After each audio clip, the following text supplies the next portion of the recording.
Assalamualaikum warahmatullahi wabarakatuh. Halo semuanya, kenalin aku Cynthia, salah satu mentor dari Sipatek. Nah, mungkin beberapa sudah ada yang kenal dengan Cynthia ya Bun, karena memang Cynthia ini sebelumnya fokus di pelayanan reseller juga distributor. Nah, sebelum masuk ke materi, Cynthia mau ngingetin dulu nih kalau misalkan Bunda siapin dulu alat tulisnya, karena pengalaman Cynthia, kalau kita mencatat ulang materi yang pernah kita lihat, itu biasanya akan lebih melekat di ingatan kita. Oke, jadi siapin dulu ya alat tulisnya. Nah, materi yang akan Cynthia bahas kali ini yaitu tips jualan di WhatsApp. Di sini siapa yang masih menggunakan WhatsApp biasa dan masih asing dengan WhatsApp bisnis? Nah, secara umum memang fungsi dari WA biasa dan WA bisnis ini sama. Namun sesuai dengan namanya, WA bisnis ini memiliki beberapa fitur yang akan membantu kita sebagai penjual untuk melakukan bisnis. Nah, Cynthia mau kenalin nih beberapa fitur yang bisa kita manfaatkan dari WA bisnis. Yang pertama ada profil bisnis. Di sini kita di profil bisnis ini kita bisa setting mulai dari nama bisnis, kategori bisnis, hingga jam kerja pelayanan yang bisa kita berikan. Selain itu, kita juga bisa mencantumkan alamat email atau website yang kita miliki. Oke, lalu yang kedua ada fitur katalog. Nah, fitur katalog ini fungsinya untuk menampilkan produk yang kita jual lengkap dengan deskripsi juga harganya. Jadi ketika nanti ada kontak baru yang melihat profil WA kita pertama kali, dia bisa langsung lihat katalog produk yang kita jual. Nah, setelah profil bisnis dan katalog, ada juga fitur pesan di luar jam kerja dan pesan salam. Di mana ketika nanti ada kontak yang baru mengirim pesan pertama kali ke nomor WA kita, itu otomatis dia akan mendapatkan sapaan atau salam dari kita sebagai penjual. Biasanya kurang lebih kata-katanya seperti ini. Halo Bunda, terima kasih sudah menghubungi Sipatek. Kalau boleh tahu dengan Bunda siapa dan di mana ya? Nah, yang seperti ini namanya pesan salam.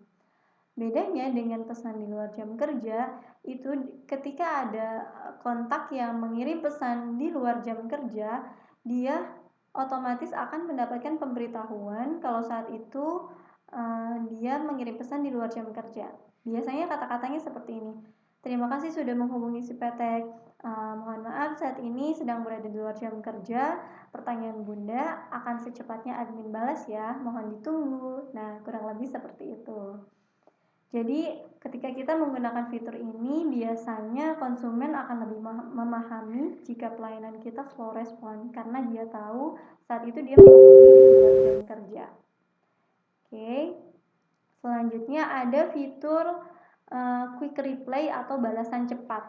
Nah, ini sangat bermanfaat karena ketika kita interaksi dengan konsumen atau chattingan dengan konsumen, itu akan ada beberapa pertanyaan yang sering ditanyakannya dan sifatnya berulang. Nah, untuk jawaban dari pertanyaan yang sering ditanyakan ini, kita bisa simpan di fitur quick reply tadi. Jadi kita nggak perlu ketik ulang yang bisa mengakibatkan pelayanan kita slow respon. Jadi ini sangat praktis banget kalau kita pakai quick reply. Terakhir, fitur terakhir yang mau Cynthia kenalin ada label. Nah, label ini fungsinya sebagai penanda sekaligus juga sebagai pengingat. Menariknya lagi, label ini juga kita bisa berikan warna sesuai dengan selera kita, dan kita juga bisa berikan judul label sesuai dengan kategori yang kita perlukan.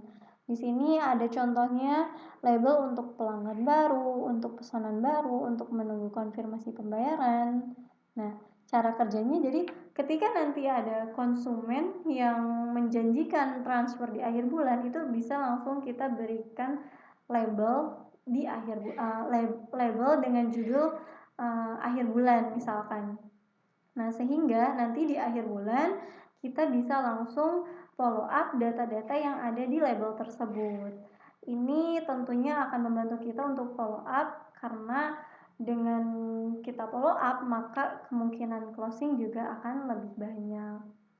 Nah, sekarang udah mulai kenal ya dengan fitur-fiturnya. Jadi Cynthia sarankan untuk yang masih menggunakan WA biasa itu bisa beralih ke WA bisnis dari sekarang.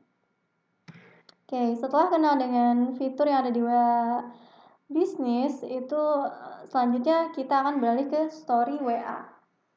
Nah, Cynthia yakin Bunda sudah tahu cara buat story WA atau status WA. Jadi Cynthia akan langsung berikan beberapa tips cara menggunakan story WA untuk promosi. Yang pertama, pastikan Bunda dan kontak yang ada di WhatsApp Bunda itu saling save. Karena kalau kita saling save itu ketika kita bikin story atau status, maka akan muncul di kontak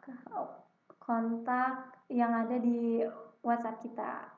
Nah, harapannya setelah kita saling save dan buat story WhatsApp itu nanti akan banyak penontonnya.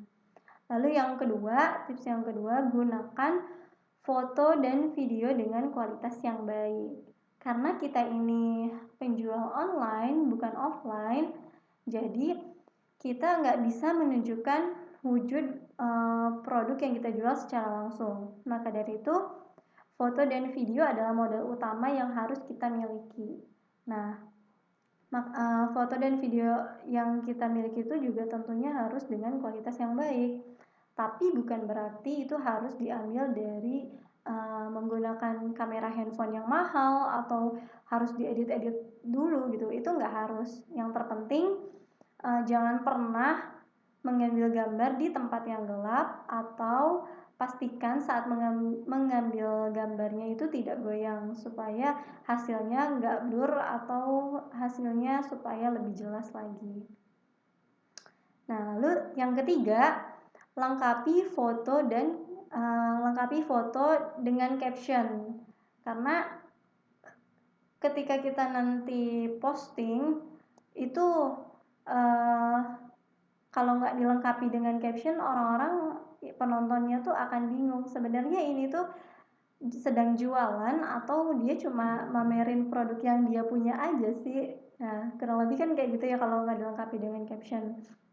Jadi nanti ketika posting jangan lupa cantumkan deskripsi dan juga captionnya. Bunda bisa berikan langsung keterangan varian rasanya mungkin, lalu nama produknya.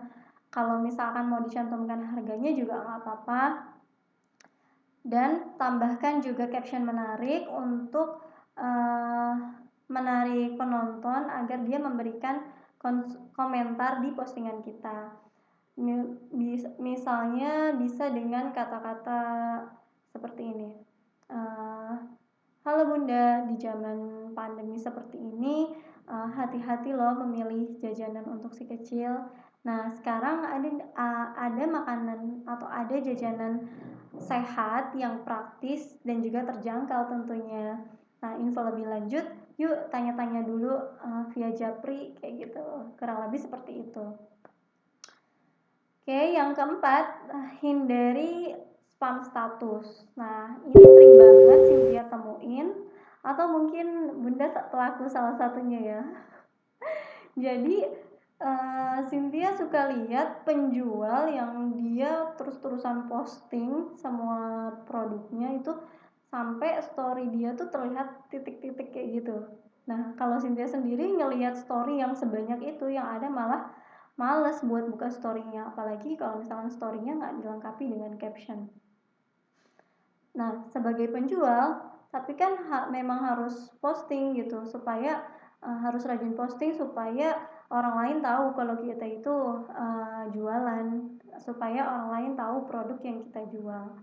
Memang betul kita harus rajin posting, tapi bukan berarti itu kita malah jadi spam status juga. Nah, supaya nggak spam, kita bisa buatkan jadwal posting. Misalkan di pagi hari kita posting 2 status, lalu siang harinya 2 status juga, dan di sore atau malam hari kita bisa posting lagi 2-3 status. Maksimal sehari bisa 7 atau 10 status itu nggak apa-apa. Jangan lupa diselingi dengan konten kegiatan harian kita. Jadi penonton itu nggak bosan ngelihat konten yang isinya terus-terusan jualan. Oke? Nah, yang terakhir, ini sering banget dilupain sama penjual, yaitu sapa penonton yang melihat WA Story. Ingat ya, disapa, bukan ditodong untuk beli produk kita. Yang namanya disapa itu kita bisa say hello aja, kayak halo bunda, kemana aja nih, baru kelihatan gitu kan, atau halo bunda Cynthia, wah sibuk apa nih sekarang, kurang lebih pertanyaan-pertanyaan ringan seperti itu. Oh ya, untuk membangun interaksi juga, usahakan kita juga komen di story orang lain ya. Jadi itu juga salah satu cara untuk membangun interaksi dengan kontak yang ada di WhatsApp kita. Oke, udah bisa dipahami ya. Nah, sebagai penjual online, itu poin penting yang harus kita ingat adalah hindari yang namanya spamming iklan atau broadcast. Karena sekarang ini banyak yang join grup sana sini, tapi dia cuma numpang lapak. Dia terus-terusan share foto-foto, informasi produk yang dia jual tanpa tanpa mengenalkan diri dulu mungkin.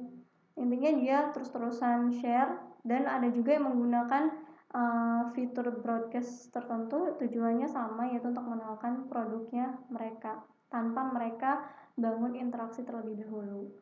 Jadi untuk menghindari spamming, kita bisa japri kontak yang ada di WhatsApp kita, lalu supaya nggak kena ban juga, kita misalkan sehari sampai ngejapri 50 kontak, wah kayak gitu juga jangan. Jadi kita bisa buat jadwal seperti buat story tadi, dibuat jadwal, misalkan di pagi hari kita japri 3 kontak, siang hari 3 kontak, lalu malam harinya juga kita japri 3 kontak. Nah, isinya kurang lebih sapa atau tanya kabar juga nggak apa-apa kayak gitu. Atau sesekali kalau kita mau share edukasi mengenai produk yang kita jual, misalkan kan kita jualan si petek nih ya, makanan sehat. Nah, kita bisa share edukasi, misalkan tips agar anak mau makan. Nah, kayak gitu juga boleh. Intinya jangan pernah langsung jualan ketika kita belum kenal dengan kontak kita tersebut. Karena bukannya, oh ya, kita posisikan sebagai penerima broadcast. Saat itu kita belum kenal dengan yang jualan, lalu kita juga belum butuh dengan produknya. Kira-kira kalau misalkan kita terus-terusan dapat broadcast dari dia, itu tentunya pasti malah bikin gak nyaman kan. Jadi bukannya closing, tapi yang ada malah kita kehilangan satu kesempatan atau satu peluang. Nah, di sini intinya kita bangun interaksi terlebih dahulu. Kalaupun nggak langsung closing itu nggak apa-apa. Dan di sesi terakhir, Cynthia mau berikan 2 tips memperbanyak kontak WhatsApp. Kontak adalah nyawa dari WhatsApp. Kenapa? Karena ketika kita punya banyak kontak di WhatsApp kita, maka itu artinya juga kita bisa menjangkau banyak orang untuk promosi. Nah, tips yang pertama itu cantumkan nomor WA kita di semua sosial media yang kita punya. Kalau misalkan kita punya akun akun Instagram dan akun Facebook, nah kita cantumkan kontak kita di bio atau di profil akun sosial media kita.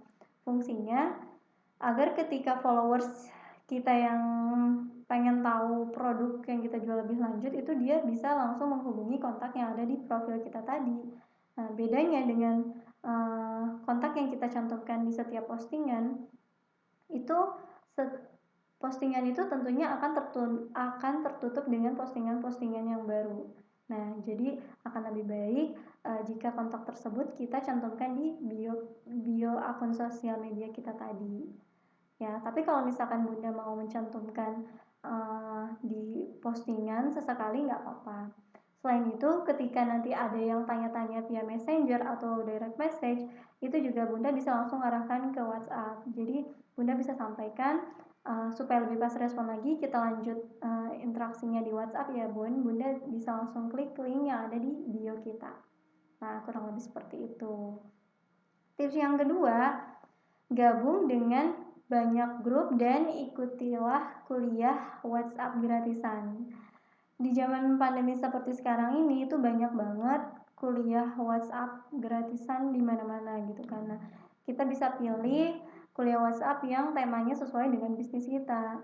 Karena selain dengan kita mengikuti kuliah WhatsApp, selain menambah ilmu, kita juga bisa menambah pertemanan. Alias kita bisa menambah kontak juga untuk menambah prospek yang bisa kita tuju. Nah, caranya gimana? Jadi ini biasanya dilakukan di sesi terakhir kuliah WhatsApp. Nah, kita japri anggota grup, kata-katanya bisa seperti ini. Assalamualaikum Bunda, salam kenal, aku Cynthia dari Bogor. Kita satu grup loh, di grup misalkan Pejuang Rupiah. Nah, kita satu grup di Pejuang Rupiah. Karena kuliah WhatsApp-nya akan segera berakhir, boleh ya Cynthia izin save kontak Bunda agar silaturahmi kita tetap terjalin. Nah, kurang lebih seperti itu. Jadi lagi-lagi diingat, jangan langsung jualan.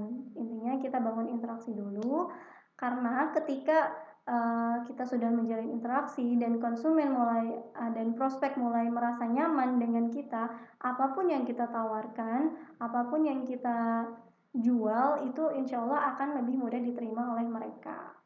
Oke. Jadi Cynthia harap Bunda bukan cuma mencatatnya tapi juga mempraktekkan apa yang sudah kita bahas kali ini.